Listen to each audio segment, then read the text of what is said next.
Assalamualaikum warahmatullahi wabarakatuh.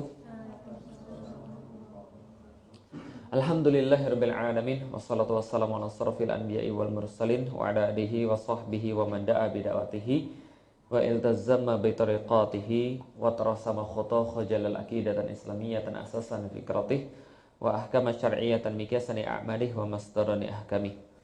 Asyhadu an la ilaha illallah, asyhadu anna Muhammadan abduhu wa rasuluhu la nabiyya ba'da. Wa qala Allah ta'ala fil kitabihil karim, a'udzu billahi minasyaitonir rajim. Bismillahirrahmanirrahim. Wa nazzalna 'alaikal kitaba tibyana likulli syai'. Alhamdulillah, puji dan syukur senantiasa kita panjatkan kepada Allah, senantiasa tak bosan-bosan kita sampaikan bahwa kita sangat beruntung menjadi seorang muslim dan kita ridho bahwa Allah sebagai Tuhan kita ridho Muhammad sebagai nabi kita ridho Islam sebagai ajaran kita, dan mudah-mudahan karena kita ridho dengan kesemua itu, Allah pun ridho dengan kita. Maka Rasulullah Shallallahu Alaihi Wasallam pun ridho kepada kita, dan mudah-mudahan kelak kita berjumpa dengan Allah, berjumpa dengan Rasul di surganya Allah kelak. Salat dan salam semoga tercurah dan terlimpahkan kepada baginda Nabi besar Muhammad Sallallahu Alaihi Wasallam, manusia mulia yang senantiasa kita mintai petunjuknya, senantiasa kita cari setiap teladan-teladannya, senantiasa kita tetapi setiap lisan-lisan dan serta perbuatannya, dan mudah-mudahan dengan itu Rasulullah Sallallahu Alaihi Wasallam menjadi bagian daripada hidup kita dan menjadi yang kita harapkan perjumpaannya kelak di yaumil kiamat serta syafaatnya kepada kita sehingga kita bisa memasuki surganya Allah. Alhamdulillah teman-teman sekalian, insyaallah dirahmati Allah, kita masih lanjut dalam kajian kita dari buku Islam Rahmatan lil Alamin yang sudah disiapkan oleh tim dakwah Yuk Ngaji bersama dengan Ustadz Hafiz Abdurrahman.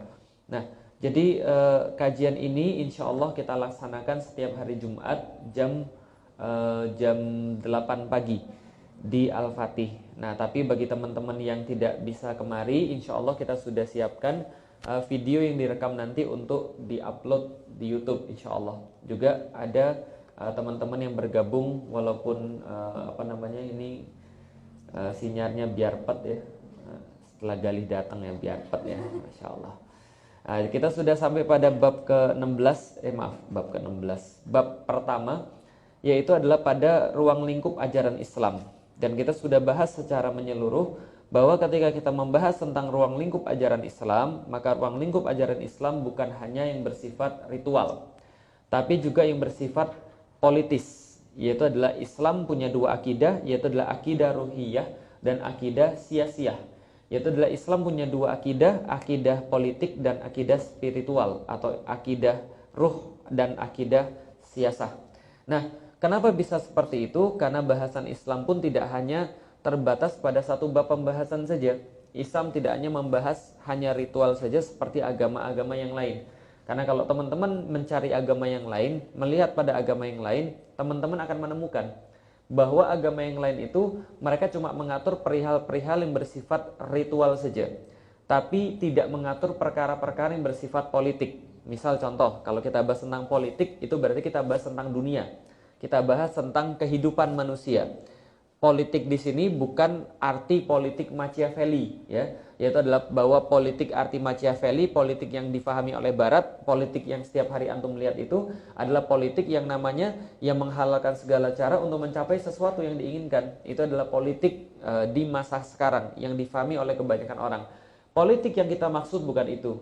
Tapi politik yang kita maksud senantiasa kita ulang-ulangi adalah riayah syu'unil ummah dakhiliyah wal kharajiyah, yaitu makna yang dinamakan dengan politik atau siyasah dalam pandangan Islam, dalam bahasa Arabnya adalah riayah syu'unil ummah, meriayah, mengurus syu'unil ummah, urusan-urusan umat, dakhiliyah wal kharajiyah, baik ketika dia berada di dalam ataupun ketika dia berada di luar negeri. Maka ini adalah politik. Ada yang menanyakan pada saya, kalau gitu kenapa harus pakai kata politik? Iya, karena padanan katanya tidak ada dalam bahasa Indonesia. Karena padanan katanya tidak ada dalam bahasa Indonesia, siyasah itu, maka siyasah diartikan yang paling dekat adalah dengan politik, gitu kan ya. Jadi kalaupun mau disederhanakan, Islam punya dua akidah, yaitu akidah yang mengurus urusan spiritual atau akidah yang menunjukkan adanya aturan-aturan dalam masalah spiritual, dan akidah yang kemudian dia juga mencakup permasalahan-permasalahan duniawi yang selama ini orang-orang kenal dengan nama politik. Seperti apa? Seperti ekonomi, seperti politik itu sendiri, seperti pendidikan, seperti budaya dan seterusnya. Ini adalah ruang lingkup ajaran Islam. Dan kita sudah sampai pada gambar yang sebelah kiri ini, ada 6 rukun iman. Dan kita juga sudah bahas kemarin kalau rukun Islam ada 5. Ingat, rukun itu artinya adalah tiang. Jadi kalau seandainya hilang tiang salah satu, maka tidak bisa dikatakan bangunan itu sempurna. Maka yang namanya rukun Islam adalah yang menjaga agar Islam itu tetap tegak. Yang sudah kita bahas kemarin, rukun Islam adalah syahadat bahwa tidak ada Tuhan selain Allah atau tidak ada sesembahan selain Allah, dan bahwa Nabi Muhammad adalah utusan Allah. Yang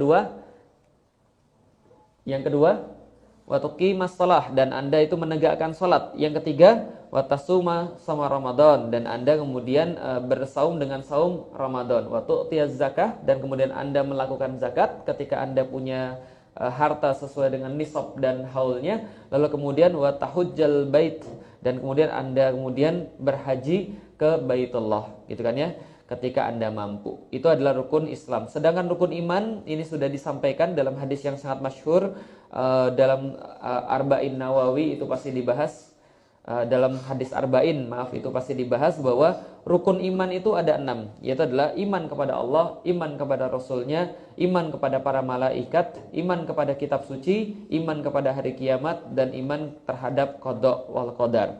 Nah, sekarang kita akan coba dalami apa sih yang dimaksud dengan Islam adalah agama politik dan spiritual. Jadi gini teman-teman sekalian, membahas tentang Islam itu kita sudah tahu berdasarkan dalil-dalil yang sangat banyak sekali bahwa Allah itu menuntut ketaatan seorang makhluk kepadanya dengan ketaatan yang maksimal. Artinya Allah itu tidak mengambil ketaatan orang secara setengah-setengah.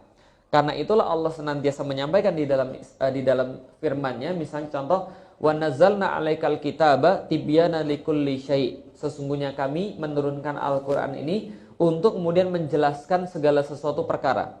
Likulli syai' dalam bahasa Arab, asyai' itu artinya apa saja. Apa saja itu boleh kemudian dimasukkan ke dalam pengaturan Al-Qur'an. Artinya Al-Quran mencakup pengaturan segala sesuatu dari hal yang paling besar sampai hal yang paling kecil. Ini adalah likulli syai', yang dinamakan syai'un, itu adalah segala sesuatu, tidak terbatas, tidak dikhususkan pada satu hal tertentu saja.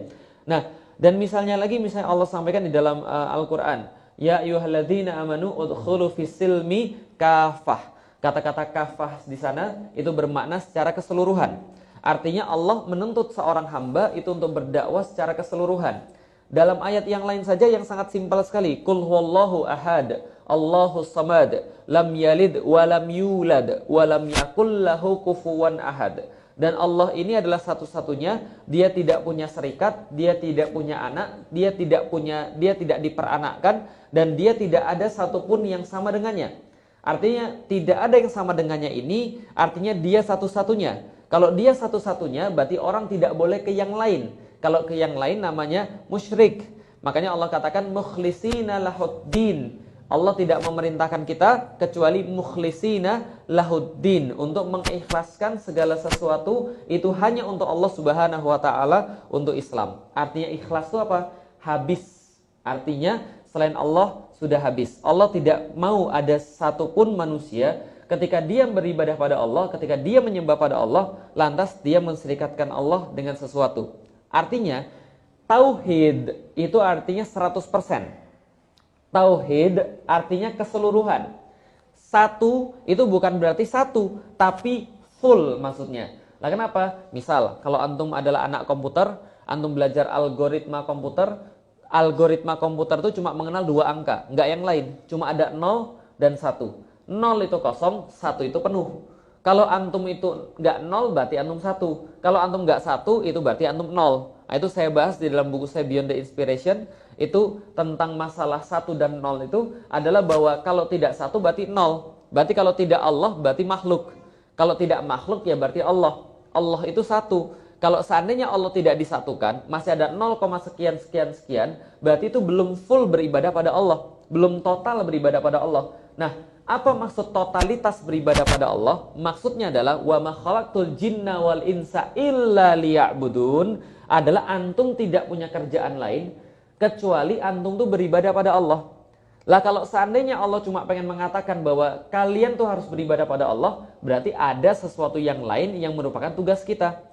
Misal ketika kita bilang sama seseorang, bro, kalau antum kerja yang rajin ya.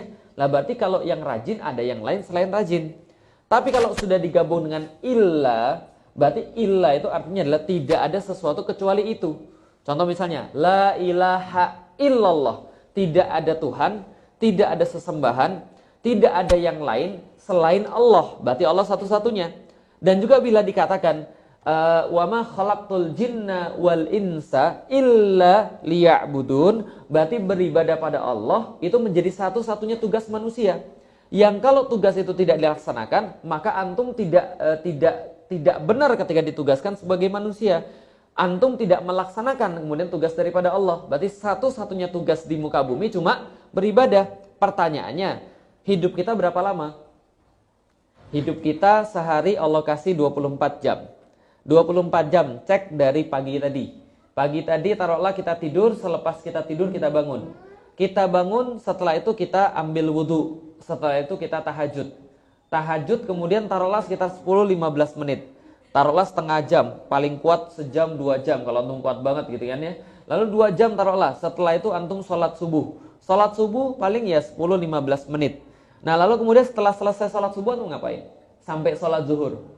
Nah itu kan adalah waktu yang panjang tuh. Dari jam 5:30 taruhlah selesai sholat subuh dan zikir-zikirnya. Kemudian sampai zuhur jam 12. Pertanyaannya antum ngapain? Antum kerja, antum mengurus anak, antum buat makanan buat anak kalau ibu-ibu. Antum misalnya pergi ke kantor, antum kemudian bercanda sama orang-orang. Lah kalau itu tidak beribadah, maka tugas antum gagal.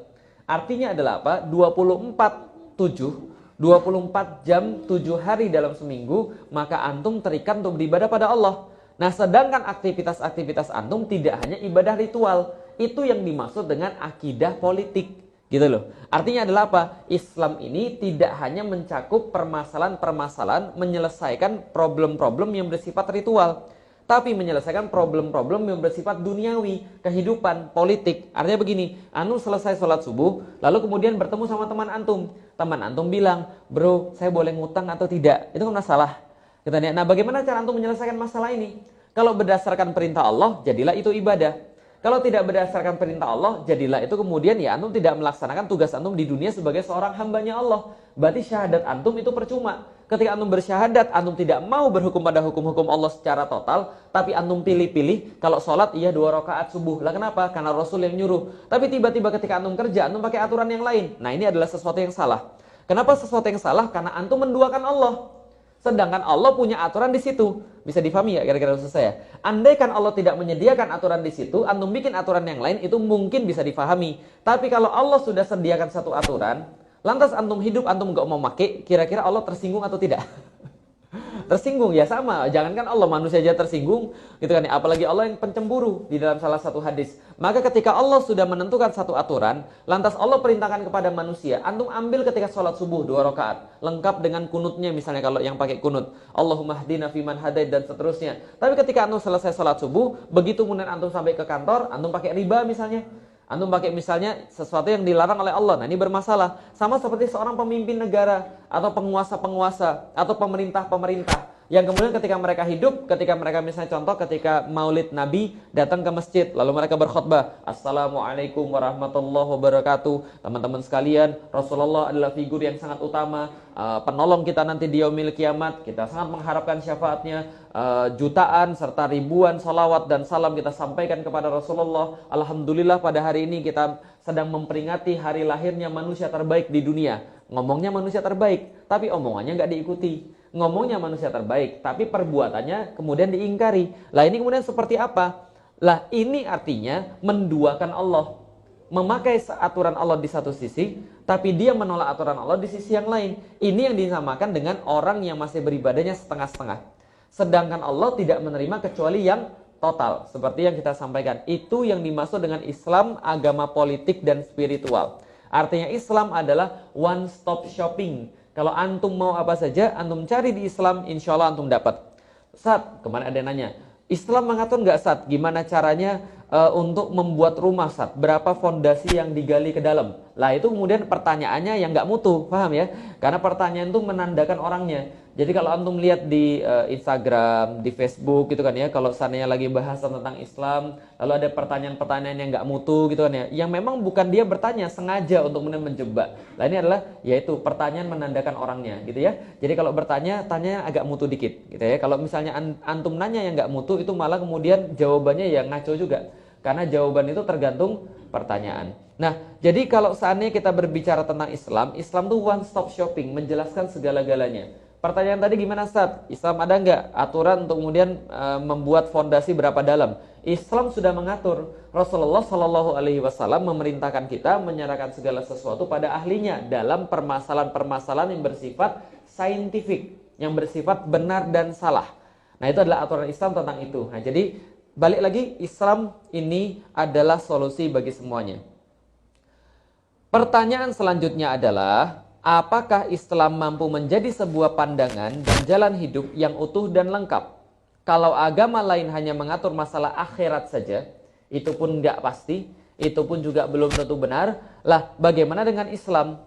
Ketika agama yang lain hanya mengatur masalah akhirat dan tidak mengatur masalah duniawi, dan jika ideologi lain hanya mengatur masalah duniawi saja dan tidak mengatur masalah agama, apakah benar Islam mampu untuk memecahkan segala masalah? Jadi gini teman-teman sekalian, orang-orang banyak berkata ide itu artinya adalah ya ide, sesuatu yang kemudian muncul dari pikiran manusia, idea. Nah berarti ideologi ini adalah buatan manusia, sedangkan agama ini datang dari Tuhan. Enggak juga sih sebenarnya. Jadi pertama-tama kita selesaikan dulu permasalahan antara ideologi dan agama. Jadi gini, kalau dikatakan agama semuanya dari Tuhan, enggak juga sebenarnya. Lah kenapa? Karena ada agama sama, ada agama art. Ada agama yang datang dari langit, ciri-cirinya punya kitab, punya rasul. Ada agama yang muncul dari bumi. Ciri-cirinya apa? Dia nggak punya kitab dan nggak punya rasul. Adapun kalau punya rasul, yaitu dibuat-buat. Adapun katanya punya kitab, yaitu ditulis sendiri. Berarti tidak semua agama datangnya dari Allah. Tidak semua agama datangnya dari Tuhan. Paham sampai di sini? Berarti sama seperti juga ideologi. Ideologi tidak semua berasal dari manusia. Yang diambil yang namanya ideologi adalah sistem pengaturannya. Agama yang diambil juga sistem pengaturannya. Nah, berarti kalau gitu kita lihat. Ada agama yang tidak ngurus dunia. Ada yang punya ide tentang dunia, tapi tidak ngurus agama. Contoh misalnya, kapitalis, sosialis. Itu ide tentang dunianya lengkap. Di mana ide totalnya? Kalau kapitalis ada di buku Wealth of Nation, tulisannya Adam Smith. Kalau seandainya bukunya sosialis, komunis ada di dalam buku Das Kapital, The Capital, yang ditulis oleh Karl Marx, orang Jerman. Lah, itu adalah ide tanpa mengurus urusan agama, karena mereka tidak ahli dalam urusan agama. Tapi ada agama tidak ngatur urusan dunia. Misalnya agama Buddha, Kristen, Katolik, Hindu, itu tidak ngatur masalah dunia. Dia hanya mengatur masalah ritual saja. Nah, Islam itu mencakup keduanya. Dia punya aturan dalam masalah dunia dan dia punya aturan dalam masalah akhirat. Nah, inilah kemudian Islam adalah agama sekaligus ideologi yang dari tadi kita bahas. Pertanyaannya, mampu atau tidak untuk menyelesaikan, memecahkan segala masalah? Oke, kalau gitu, ini di dalam buku ini ditulis ada 3 bukti. Ada normatif, ada historis, ada empiris. Maksudnya adalah apa? Historis itu artinya adalah bukti sejarah. Normatif itu adalah bukti yang bersifat teoritis. Sedangkan bukti empiris itu adalah pengalaman atau yang disebut ya logika lah kira-kira gitu. Jadi gini, kalau antum mau menjelaskan segala sesuatu pada orang, mau meyakinkan pada orang, itu biasa dengan 3 cara ini. Secara normatif, secara empiris, dan secara logis. Contoh misalnya, kenapa antum harus beli buku saya? Misal, contoh ya, ini contoh, ini bukan promosi ya, iklan gitu ya. Kenapa harus beli buku? Oke, secara historis. Oh, ternyata buku ini sudah laku sebanyak 500.000 eksemplar. Luar biasa gitu ya, beli seluruh dunia. Nah, itu contoh, itu historis. Jadi orang lihat, ini historicalnya apa? Sehingga dia menjadi yakin gitu loh, kenapa dia harus beli buku ini? Oh, ternyata sudah dibeli 500.000 orang. Itu adalah bukti secara empiris. Bukti secara teoritisnya, buku ini memuat ini. Kontennya ini. Yang Anda akan dapatkan ketika membeli buku ini adalah ini. Itu secara teoritis. Secara logis apa? Secara logis. Kenapa Anda harus beli buku ini? Ketimbang Anda, misalnya contoh beli buku komik yang misalnya penjelasannya tidak seberapa, beli buku ini harganya sama, tapi kemudian isinya lebih banyak. Contoh, itu adalah secara bukti normatif, historis, dan empiris. Oh, tapi kalau saya jualannya komik gimana? Oh, bisa juga. Oh, kenapa harus beli komik? Tidak beli buku yang isinya tulisan semua? Secara empiris, secara logis, lebih mudah mana? Melihat atau membaca? Oh, misalnya begitu. Itu adalah salah satunya. Secara historis, banyak sekali komik-komik yang merubah dunia. Lihat saja misalnya ketika Perang Dunia Pertama dan Perang Dunia Kedua, komik termasuk yang merubah dunia. Itu salah satu penjelasannya.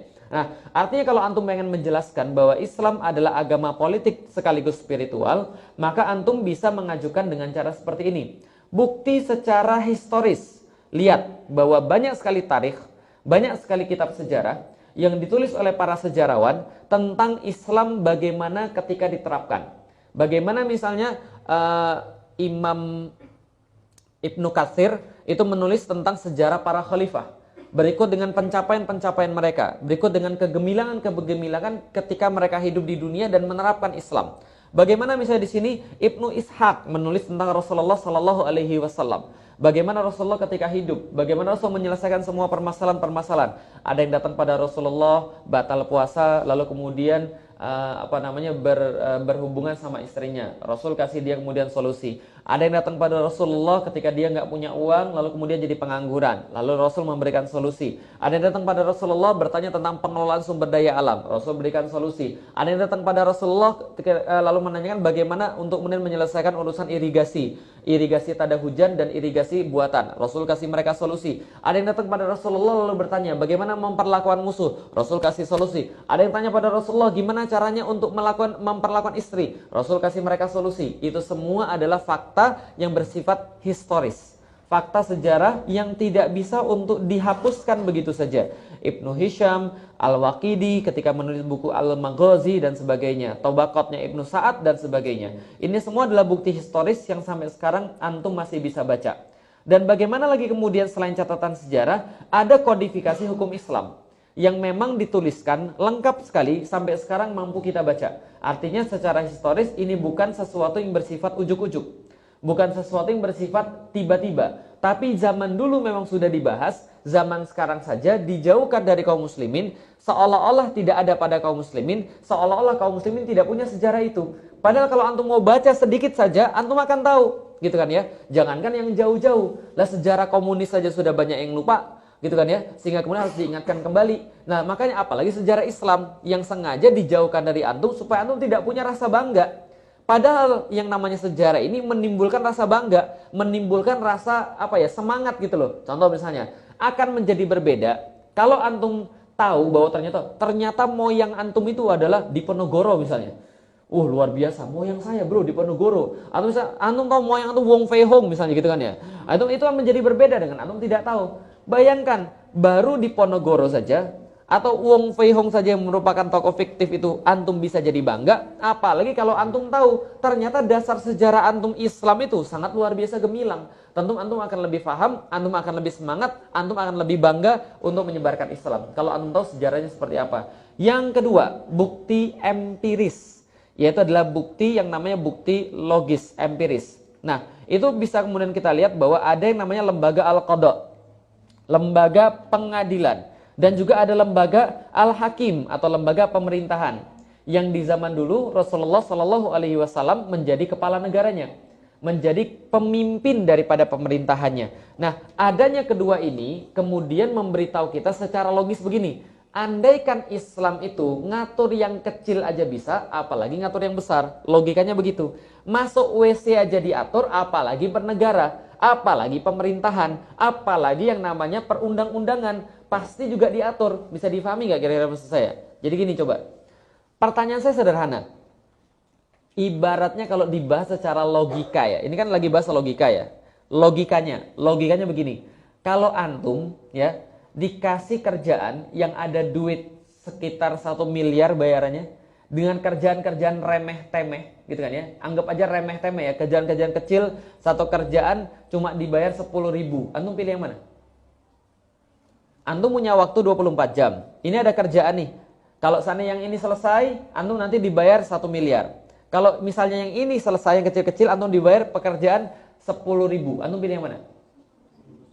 Logikanya antum milih yang 10.000, logikanya antum milih yang 1 miliar, gitu kan ya. Lah sama, logikanya adalah kalau seandainya ibarat ya, andaikan masuk WC itu kita anggap sesuatu yang remeh lah. Ibaratnya gini, antum kadang-kadang kalau lupa pun masuk WC pakai kaki kanan, itu nggak ada yang mati di situ. Paham nggak kira-kira saya? Ya, jadi kalau antum lupa masuk WC kaki kanan pun, itu nggak ada yang pingsan di situ, nggak ada yang mati. Antum kaki antum tiba-tiba lumpuh, gitu kan ya, bisa dipahami ya kira-kira saya. Lah ini ada satu permasalahan yang kalau salah urus itu bisa menyebabkan orang mati, bisa menyebabkan kaki lumpuh, bisa menyebabkan orang nangis. Masa sih nggak diatur? Paham nggak sih saya? Itu logikanya begitu. Nah buktinya itu ada pengadilan di zaman Rasulullah. Secara logis berarti semuanya diatur oleh Islam.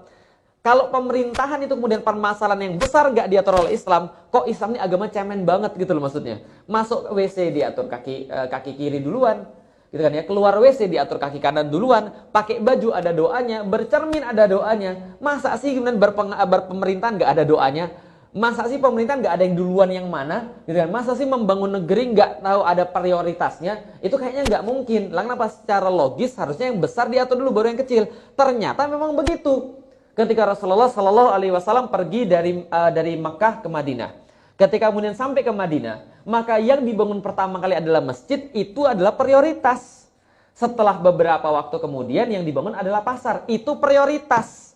Yang kalau antum bilang laqad kana lakum fi Rasulillahi uswatun hasanah liman jaa yarjullah dan sebagainya. Lah itu adalah kemudian bagian daripada prioritas. Kalau antum memang menganggap Rasulullah adalah suri tauladan terbaik. Maksud suri tauladan yang terbaik itu begini, yang lain bisa ngasih contoh, tapi satu-satunya yang benar cuma dia. Yang lain bisa ngasih contoh, tapi satu-satunya yang baik adalah cuma dia. Maka ketika Rasul bangun masjid, harusnya itu yang kemudian kita lakukan terlebih dahulu. Bahwa masjid menjadi pusat daripada peradaban, jantungnya ini. Kalau jantung antum mati kira-kira gimana?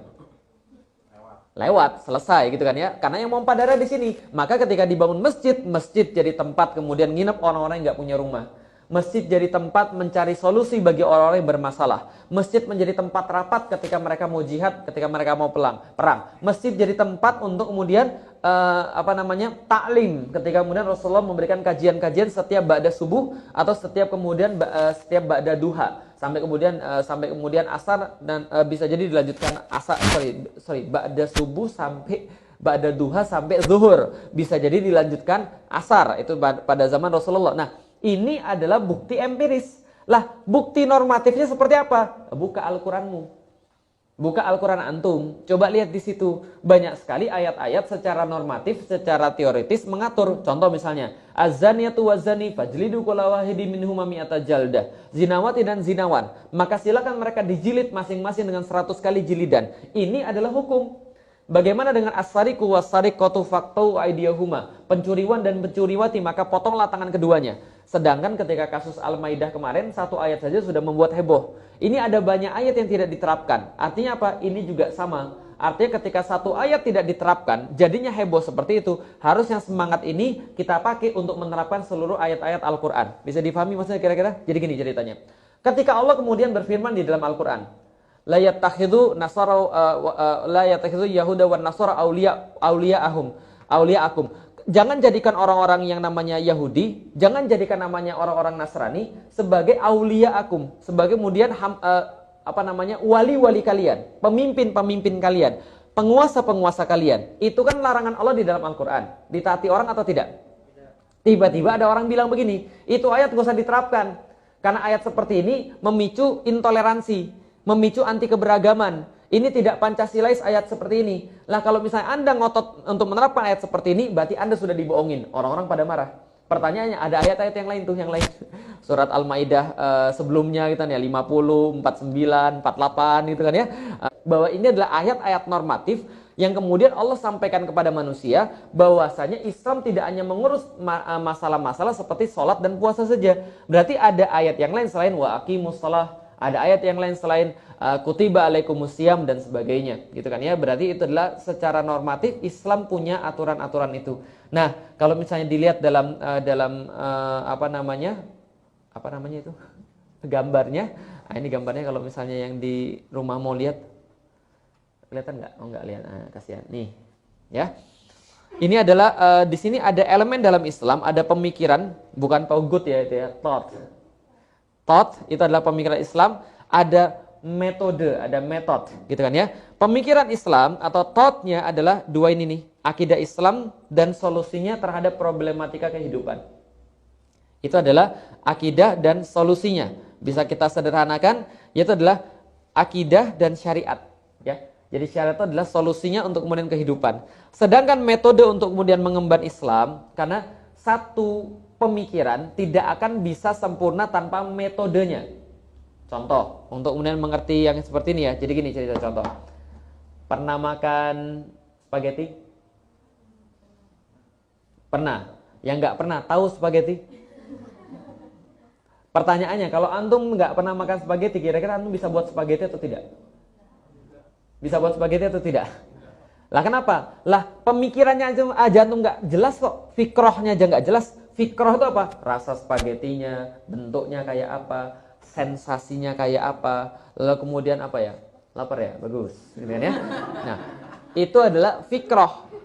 Sampai antum bisa ngiler membayangkan itu ya. Nah, itu berarti fikroh antum kuat sekali. Nah, kenapa? Fikroh itu adalah sesuatu yang ada dalam kepala antum. Seberapa jelasnya itu? Nah, itu adalah fikroh. Thoriqoh atau metode adalah bagaimana mencapai fikroh itu. Contoh misalnya, resep membuat spaghetti A, B, C, D, E, F, G. Wah, nggak jelas mas. Oke, buka videonya. Oh, videonya ada. Nah, semakin jelas thoriqohnya. Nah, tapi kalau antum cuma punya thoriqoh saja, tapi antum nggak ngerti fikroh, bermasalah. Antum punya fikroh tapi nggak ngerti thoriqoh, nggak jadi. Lah kenapa? Ya pikiran nggak bisa dimakan, paham?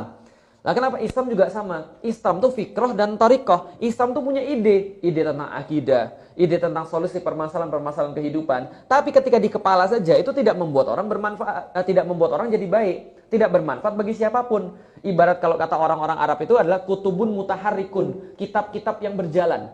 Lah kenapa? Ya kitab-kitab berjalan tuh apa? Bisa dipahami gitu saya. Lah kalau misalnya contoh misalnya antum cuma beli kitab, beli buku, enggak pernah antum baca. Kira-kira masuk nggak ilmu itu ke antum? Oh bisa Ustaz, dibakar terus diminum gitu kan ya. Nah bagus, coba aja gitu kan ya. Kalau nggak mati antum. Nah artinya kalau kita membahas tentang fikroh, pasti mengingatkan thoriqoh. Karena thoriqoh itu adalah bagaimana fikroh itu bisa terjadi. Contoh, keluarga samara, keluarga sakinah, mawadah, warohmah. Di pikiran antum ada nggak pikiran keluarga sakinah, mawadah, warohmah? Harusnya ada. Contoh misalnya yang mau nikah, keluarga samara itu harus benar-benar jelas fikrohnya. Saya mau kayak gitu. Saya mau kayak Rasulullah. Tahu dari mana? Baca bro. Rasulullah tuh pernikahannya begini. Oh keren banget. Rasulullah tuh begini. Rasulullah tuh sangat ini sekali sama istrinya. Nah itu fikroh. Melihat orang pasangan. Saya mau kayak gitu. Saya mau kayak mereka. Nah, itu fikroh. Fikroh itu kejelasan pemikiran antum atas keluarga seperti apa yang mau antum wujudkan. Saya mau anak saya nanti hafal Quran. Bayangin anaknya hafal Quran itu seperti apa. Nah tapi kalau cuma bayangin doang. Jadi anaknya hafal Quran. Enggak. Harus ada metodenya. Metodenya apa? Metodenya adalah bagaimana cara menghafal Quran, bagaimana cara membentuk keluarga yang baik. Kalau keluarganya bermasalah, bagaimana menyelesaikannya. Kalau suaminya bandel, bagaimana cara meluruskannya. Kalau istrinya yang nakal, bagaimana cara meluruskannya. Kalau dua-duanya nakal, ya bubar aja. Gitu kan ya. Lah, ini juga caranya, bagaimana caranya. Lah, ini semua caranya namanya metode. Kalau tidak ada metode, tidak akan ada yang namanya fikroh. Tapi kalau cuma punya metode doang, antum tidak punya fikroh, antum akan malas menjalaninya. Karena antum tidak tahu, saya ini mau ngapain sih? Nah, fikroh itu kan itu ya. Thought, konsep pemikiran. Ada method, ada metode. Nah, pemikiran Islam adalah akidah dan syariahnya. Sedangkan metode untuk kemudian menerapkan akidah dan syariah itu bisa jadi dengan cara apa? Dengan 3 cara. Menerapkan syariat Islam. Metode menerapkannya, mempertahankannya, dan mengembannya ke seluruhnya. Jadi gini, metodenya adalah ada cara untuk menerapkan itu, lalu kemudian mempertahankan penerapan Islam itu, lalu kemudian menyebarkannya ke seluruh dunia. Itu adalah metode di dalam Islam. Nanti kita bahas apa yang dimaksud nanti di halaman berikutnya. Berarti itu sudah saya bahas. Ini yang di bawah juga sudah saya bahas ya, tentang kapitalisme, sosialisme, agama-agama yang lain juga sudah saya bahas. Berarti Islam adalah kesatuan antara spiritual dan politik. Nah, ini makna halaman berikutnya. Nih, agak jelimet ya gambarnya ya. Nah, tapi sebenarnya ini dibuat untuk mempermudah antum gitu kan ya. Jadi yang desain ini namanya Mbak Dinda, ini membuat ini dengan sangat apik sekali untuk menggambarkan ini bukan kue ya. Jadi kalau misalnya jomblo-jomblo lapar gitu bawaannya ya. Nah, selain baper, lapar gitu ya. Sudah lapar, caper. Nah, jadi kira-kira begitu. Struktur ajaran Islam, ada pemikiran, ada metode. Nah, apa itu akidah Islam? Kita sudah bahas akidah Islam. Akidah Islam ada berapa? Ada berapa akidah Islam? Oh, masih nyontek ya, Masya Allah. Sudah jomblo nyontek lagi. Hidup antum itu agak jelas. Akidah Islam ada 6 ya. Jadi akidah itu adalah kata lain daripada iman. Ya, jadi kalau di dalam Al-Quran namanya iman, di dalam pembahasan para fuqaha, di dalam pembahasan para ahli fikih, diganti menjadi akidah. Asal katanya aqada yaqidu aqidatan. Artinya sandaran, ikatan, sesuatu yang membuat antum itu ajek, tetap stabil. Itu al-aqidah. Nah, berarti akidah Islam ada 6. Apa? Iman pada Allah, iman pada Rasulnya, iman pada kitabnya, iman pada malaikat, pada yaumil kiamat, dan qada serta qadar. Itu adalah akidah Islam. Solusi problematika kehidupan, syariat Islam mencakup apa saja? Syariat tentang ibadah. Antum sholat subuh berapa rakaat? Berapa rakaat sholat subuh? Kenapa nggak 3? Kenapa nggak 3? Karena tidak ada syariatnya. Ada orang gila yang sholat subuh 3 rakaat. Sudah tahu? Terus dimarahin. Setelah dimarahin dia bilang, sholat 3 rakaat aja dimarahin, apalagi 2. Itu hukum ibadah ya. Jadi hukum ibadah, syariat ibadah. Ada lagi syariat tentang sosial kemasyarakatan. Ijtima, tentang bagaimana caranya kita menempatkan diri dengan wanita. Kajian kita hari ini dipisah antara ikhwan dan akhwat, tidak dipasang-pasangkan. Itu adalah salah satu bagian daripada nizamul ijtimai, gitu kan ya. Nizamul ijtimai adalah aturan kesosial kemasyarakatan. Misalnya lagi, bagaimana caranya kita berinteraksi di antara masyarakat? Bagaimana caranya kita kemudian untuk memiliki akhlak yang baik? Ini adalah bagian daripada situ juga. Hukum perekonomian, Islam punya aturan muamalat. Misalnya contoh, antum tahu riba boleh atau tidak? Tidak boleh. Tidak boleh 2 akad dalam 1 akad misalnya lagi. Tidak boleh bertransaksi dengan ada goror di situ. Tidak boleh kemudian menyalahi aturan-aturan syariat. Itu ada halal haramnya. Nah, itu ada aturan-aturannya. Ada hukum tentang pemerintahan. Nah, contoh misalnya Rasulullah Shallallahu Alaihi Wasallam mengatur ketika Mu'adz bin Jabal itu dikirim ke Yaman, maka Rasulullah Shallallahu Alaihi Wasallam berpesan, Mu'adz, bagaimana engkau mengatur orang-orang di sana, memerintah orang-orang di sana? Lalu kemudian Mu'adz menjawab, saya akan memerintah mereka berdasarkan Al-Quran ya Rasulullah. Lalu Rasul menjawab lagi, kalau seandainya tidak engkau temukan di dalam Al-Quran, bagaimana ya Mu'adz? Maka Mu'adz menjawab, akan saya cari di dalam sunnah Rasulnya. Akan saya cari di dalam hadisnya, di dalam sunnahnya. Maka Rasul menjawab, kalau tidak juga kamu tidak temukan dalam Quran dan juga tidak dalam sunnah. Maka Mu'adz menjawab, maka saya akan menggunakan pikiran saya untuk berijtihad di dalam masalah itu. Nah, itu adalah bagaimana seorang pemimpin bersikap. Berarti pertama kali harus apa? Quran. Yang kedua, sunnah. Yang ketiga, ijtihad berdasarkan Quran dan sunnah. Bukannya nanya IMF. Jelas. Dan bukan nanya kemudian World Bank. Jelas ya. Itu adalah hukum pemerintahan perekonomian. Hukum pendidikan. Nah, itu jelas sekali. Bagaimana Rasulullah Shallallahu Alaihi Wasallam salah satunya adalah ketika beliau mendapatkan tawanan, kemudian beliau menawarkan pada tawanan itu, mau nggak kamu dibebaskan, tapi kamu harus mengajari baca tulis terhadap 10 orang mukmin. Nah, itu adalah kemudian bagian daripada keputusan Rasulullah sebagai kepala negara bahwa pendidikan itu ditanggung negara. Kenapa? Karena tawanan itu milik siapa? Miliknya negara. Kalau seandainya tawanan itu ditebus dengan uang oleh keluarganya, maka uang itu balik lagi ke negara. Nah, ternyata tawanan ini tebusannya diganti dengan mengajar baca tulis. Gampangnya berarti uang untuk tebusan itu bisa dipakai untuk mengajar kaum muslimin. Itu keputusan Rasulullah, kebijakan dalam masalah pendidikan. Bisa difahami ya sampai di sini ya. Rasul juga kemudian mengatur ketika kemudian menasihati Ibnu Abbas gitu kan ya, tentang masalah-masalah ilmu, tentang masalah belajar, bahwa yang paling penting pembelajaran itu adalah karakternya naik, bahwa mereka takut kepada Allah Subhanahu wa taala. Islam punya sistem pendidikan. Mau didetailkan? Bisa, insya Allah sudah ada yang pernah mendetailkan. Hukum pengadilan, wah jelas, tadi sudah kita sampaikan, ada hukuman kisos, ada jinayah, ada kemudian hukum-hukum di dalam Al-Quran tentang jilid, tentang rajam dan sebagainya. Hukum akhlak, pakaian, makanan. Ini juga sudah jelas. Islam mengatur pakaian, Islam mengatur makanan, mana halal, mana haram. Islam mengatur pakaian, mana boleh, mana tidak boleh, mana syar'i, mana tidak syar'i, mana yang mubah, mana yang wajib, mana yang sunnah, dan sebagainya. Nah, itu adalah tentang hukum akhlak, pakaian, dan makanan. Lalu bagaimana dengan metode untuk menerapkan Islam? Metode penerapan Islam itu adalah dengan menerapkan khilafah Islam. Kenapa? Secara logika, kalau seandainya aturan-aturan Islam yang mau dipakai, berarti pemerintahannya harus pemerintahan yang khas, yaitu adalah khilafah. Dalam masa yang lain disebut dengan kesultanan, masa yang lain disebut dengan misalnya kewalian, nggak ada masalah. Yang penting penerapan Islam ini dilakukan oleh pemerintahan. Kenapa kita pakai di sini kita tulis nama khilafah? Karena hadis dari Rasulullah Shallallahu Alaihi Wasallam yang diriwayatkan oleh Imam Muslim. Kanat Banu Israel tasusuhumul anbiya. Kullama halaka nabiyun khalafahu nabiyun. Fa innahu lan nabiyya ba'di fasatakunu khulafa. Gitu kan ya. Jadi kata Rasulullah, sesungguhnya Bani Israel dulu diurus oleh para nabi. Ketika satu nabi wafat, diganti dengan nabi yang lain. Tapi setelahku tidak ada nabi lagi, tapi akan ada para khalifah, para khulafa. Khulafa jamak daripada khalifah. Dan Anda sudah sebut setiap kali tarawih. Khalifah pertama siapa? Enggak lulus awas antum ya. Khalifah pertama siapa? Yang kedua? Yang ketiga?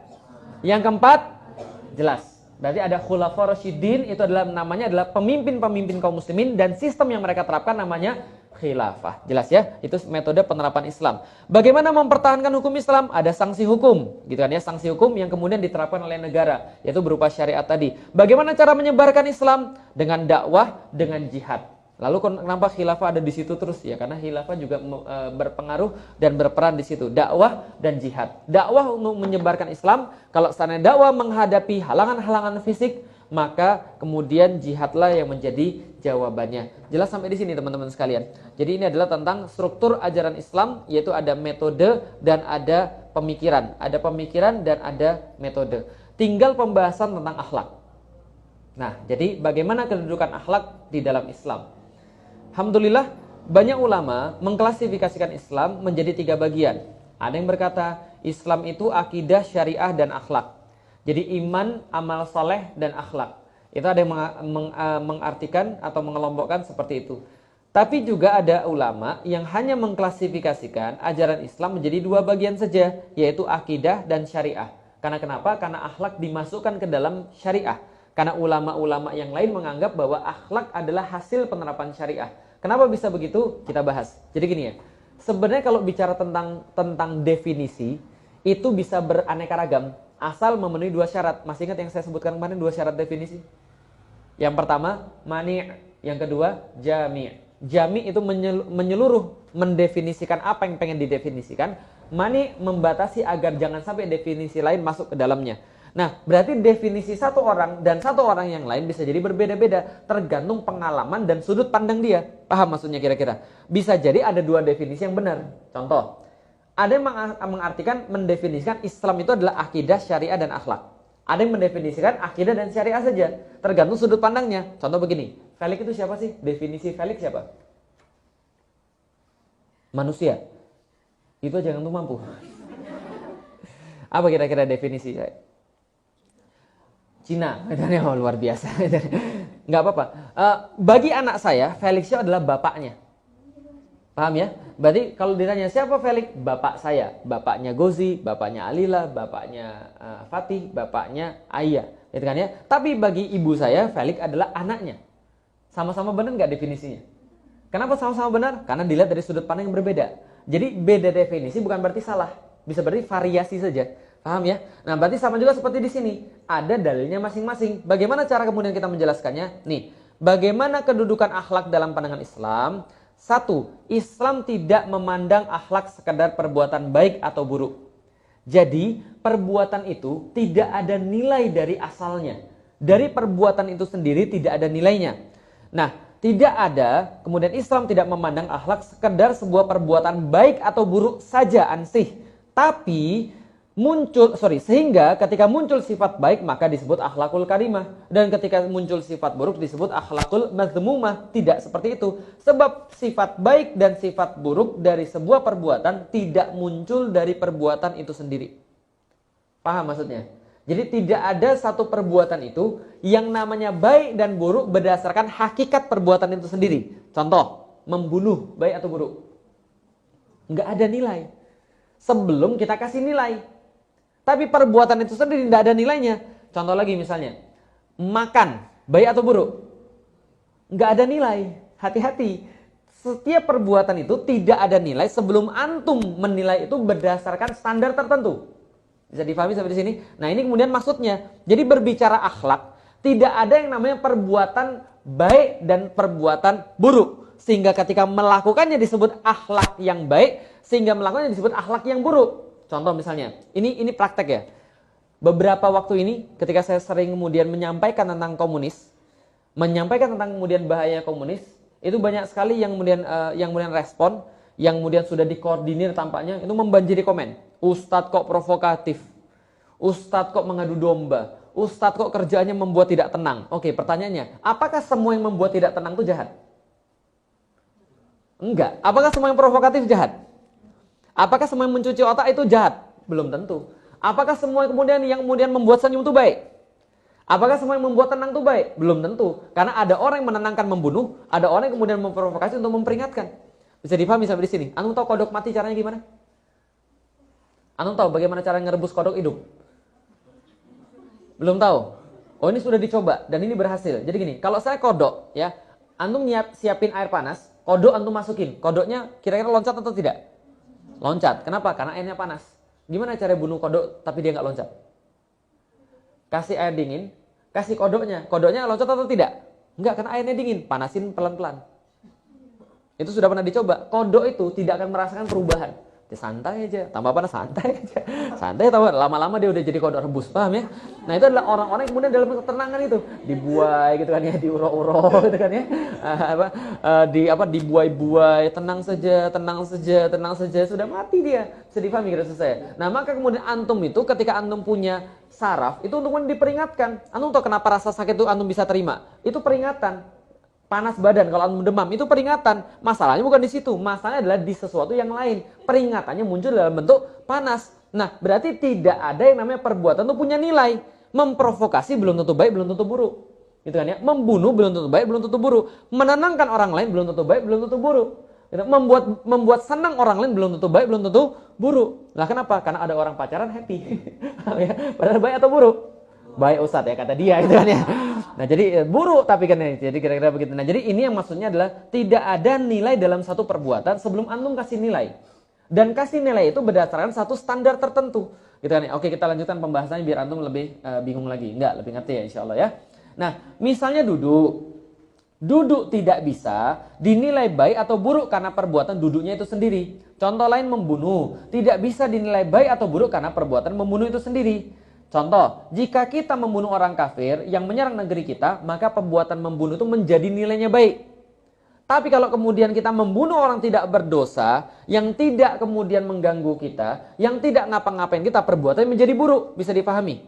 Jadi gini, oke, kita nggak usah bahas syariat dulu deh, nggak usah bahas syariat. Anggap aja tidak ada agama. Lalu kemudian antum punya anak perempuan, anggap aja antum sudah nikah. Oh, terlalu banyak beranggapan-anggapan.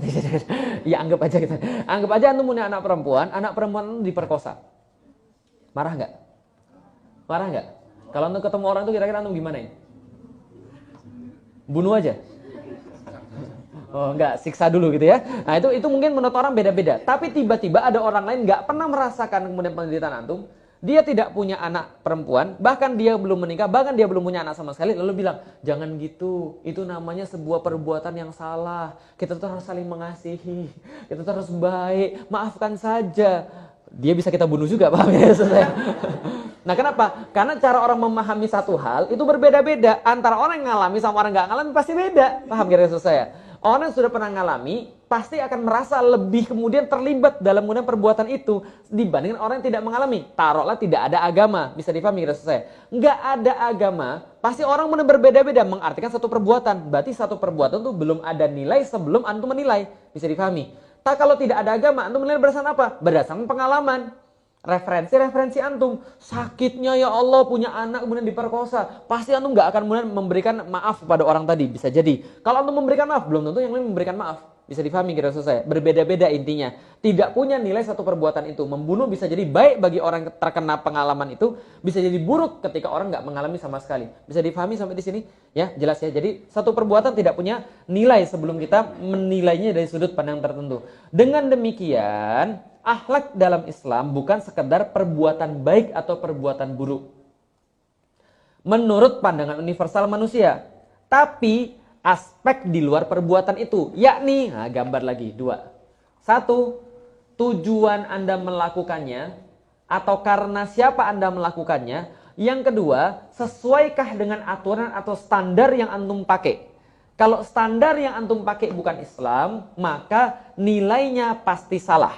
Tapi kalau orang Islam, yang dimaksud dengan akhlak baik adalah semua perintah Allah. Gampang? Gampang ya? Semua akhlak baik adalah semua perintah mudah. Nah, kalau anu sudah sampai situ, itu pembahasan itu selesai. Contoh misalnya, membunuh itu baik atau buruk? Nah, kita tanya dulu, membunuh siapa dulu, Mas? Gitu kan ya? Apa kemudian tujuan membunuhnya? Kenapa harus dibunuh? Oke, kita perincikan. Bagaimana hukumnya kalau ada misalnya contoh biksu yang kemudian bunuhin saudara-saudara kita di Rohingya, tiba-tiba jalan-jalan di sini. Nah, paham ya kita selesaikan ya? Nah, berarti itu membunuhnya menjadi baik. Kenapa? Karena syariat sudah memberikan aturan di situ. Tapi bagaimana membunuh biksu yang jalan-jalan? Nggak boleh, jelas ya. Itu dia tidak terkait dengan pembunuhan di sana. Dia tidak terkait dengan pembantaian saudara-saudara kita, maka kita tidak bisa pukul rata. Jadi tidak semua membunuh itu salah, tidak semua kemudian menyelamatkan itu baik. Bisa difahami maksud saya? Contoh misalnya, ada orang datang ke rumah Anda mau ngerampok, gitu nih, antum bisa bunuh dia, tapi antum nggak mau bunuh dia.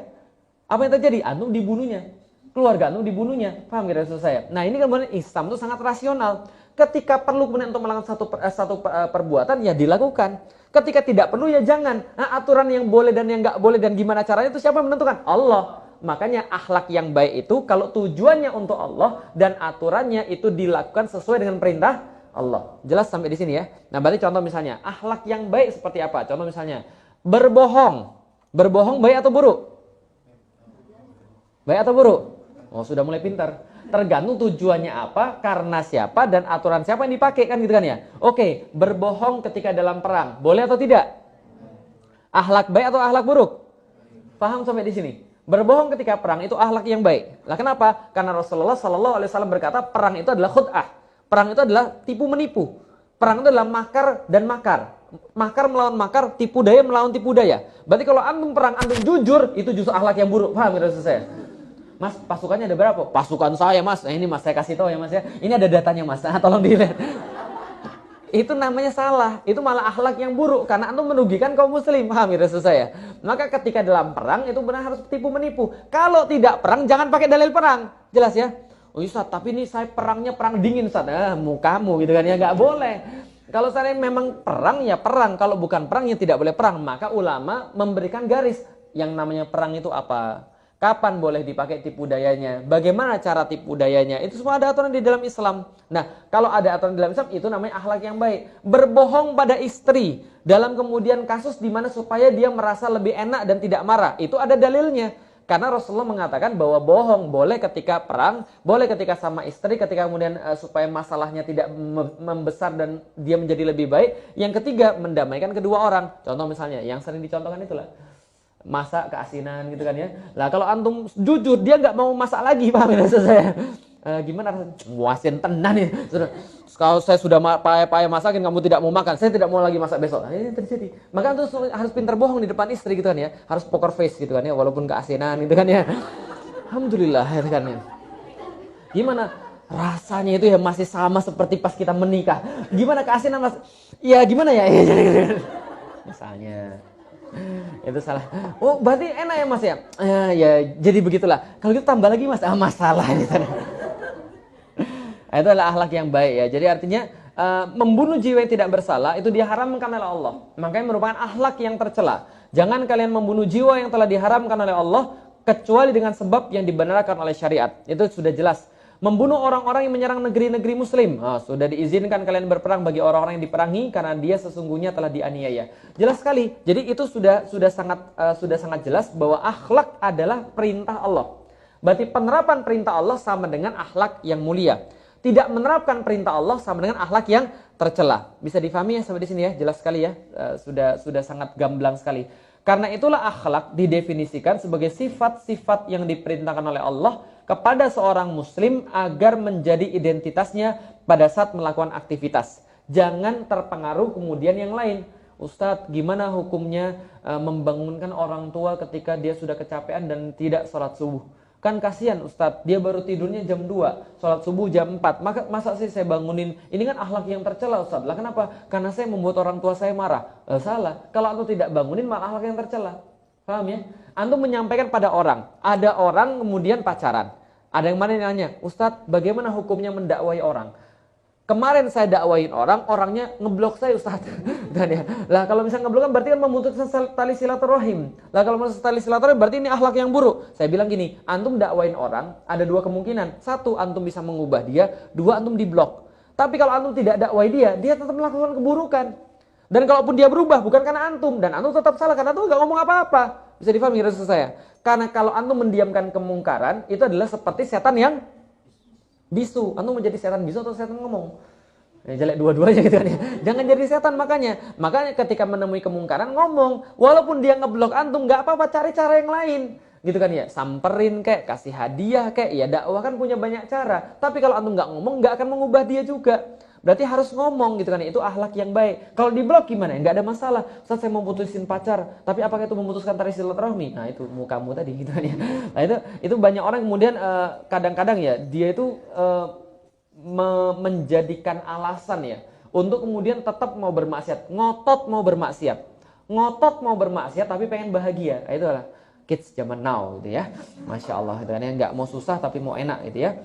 Nah karena itulah akhlak didefinisikan sebagai aturan-aturan Allah. Akhlak adalah bagian daripada hukum Islam.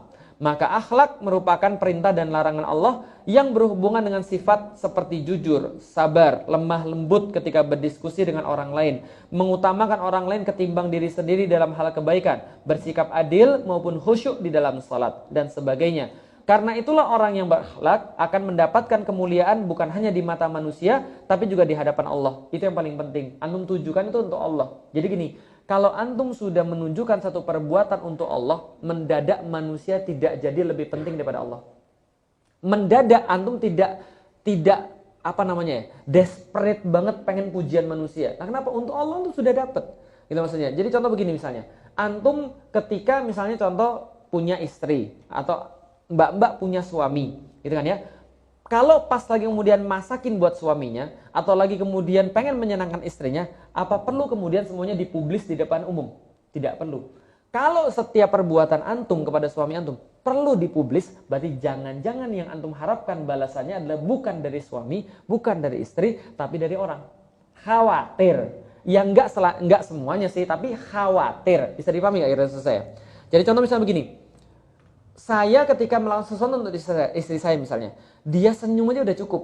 Dia mengatakan, makasih ya Bi, itu sudah cukup. Nggak perlu sampai yang lain, ini romantis banget, keren banget, nggak perlu.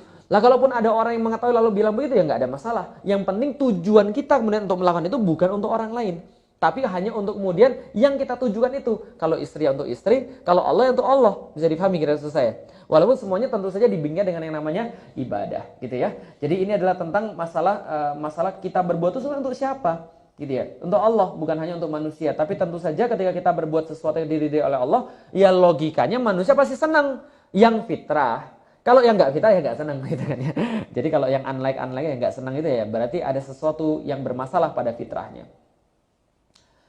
Pernah suatu waktu Rasulullah Shallallahu Alaihi Wasallam pernah ditanya, apa yang paling banyak memengaruhi seseorang agar bisa masuk surga? Beliau menjawab, takwa kepada Allah dan akhlak yang mulia. Jadi takwa dan akhlakul karimah adalah sesuatu yang memang bersambungan satu sama yang lain. Karena orang yang takwa pada Allah senantiasa pasti akan menyesuaikan dengan perintah Allah. Ketika ditanya tentang takwa, maka ulama-ulama semua menjawab sama, mengikatkan diri pada perintah Allah dan menjaga diri daripada larangan-larangan Allah. Kalau antum melaksanakan semua perintah Allah dan menjauhi semua larangan, otomatis itu pasti berakhlak. Jelas sampai di sini? Berarti akhlak jangan dipisahkan. Jangan dipisahkan, oh ada orang kafir yang punya akhlak mulia, paham? Jangan pernah lagi saya dengar kata-kata semacam itu ya. Jadi orang kafir tidak akan punya akhlak mulia. Karena dia melakukan itu bukan karena Allah. Jadi kalau kita bilang yang lain ya secara universal saja. Tapi kalau akhlak Islami hanya berdasarkan dalil, hanya ditujukan demi Allah, karena Allah Subhanahu wa taala. Baik, kita sudah sampai jam 9:10 seperti yang sudah kita mulai tadi. Kita lanjutkan nanti kajian kita di pertemuan yang berikutnya. Mau setiap hari jadinya. Jadi insya Allah kita akan lanjut antara Islam di antara agama dan ideologi di dunia, dan insya Allah kita akan kita akan lanjutkan di pekan ke depan. Terima kasih. Assalamualaikum warahmatullahi wabarakatuh.